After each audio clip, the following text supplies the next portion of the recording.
basta naka-ready lang lagi. Sanay na tayo sa ganun.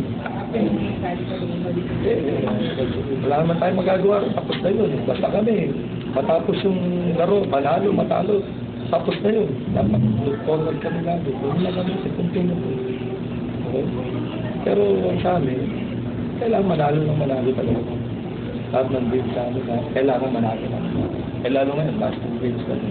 Hindi ko rin alam eh. Basta ako, kahit anong outcome ng mga laro nila, basta kami, problema mo na ayusin namin. Saka na lang namin sinuproblemahin. Basta hindi nyo muna iniisip pa rin yung standing. Oo, dahil pagdating doon, sila mang problema sa amin. Basta target ko, manalo yung 2 game. Bahala na si Katukoy sa amin.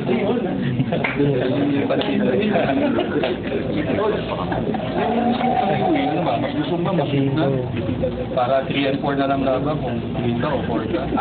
Para sa akin, Kesa mag-4 ka, 1 ang kalaban mo. kahit wala naman akong wala naman tayong pakialam doon. Kahit mag-4 ako, kahit may kalaban ako. Ako, nagsasalta ko o UE. Mas gusto ko dumiretso sila para kahit papano nasa finals na sila.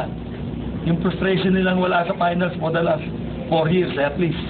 Andiyan na, meron na. Makapag-finals na sila, di ba?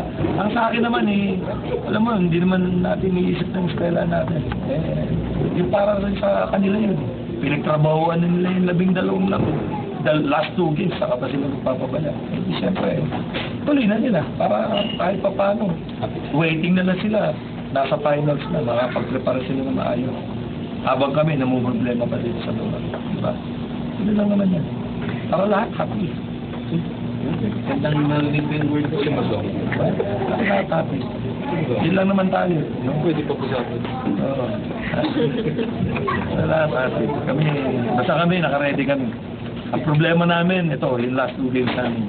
Dapat, nanalo kami yung last 2 namin. Saka namin isipin yung kung anong mangyayari. Kung sino man yung nasa taas at tumuloy na. Okay, para sa kanila yun. Diba? Basta importante, bahala na siya. Oo, ito po yun. Hanggang pumunta si Balot at saka si Leno. Yan, natutunan. Yan, natutunan. Okay, ha? Thank you. Thank you, thank you.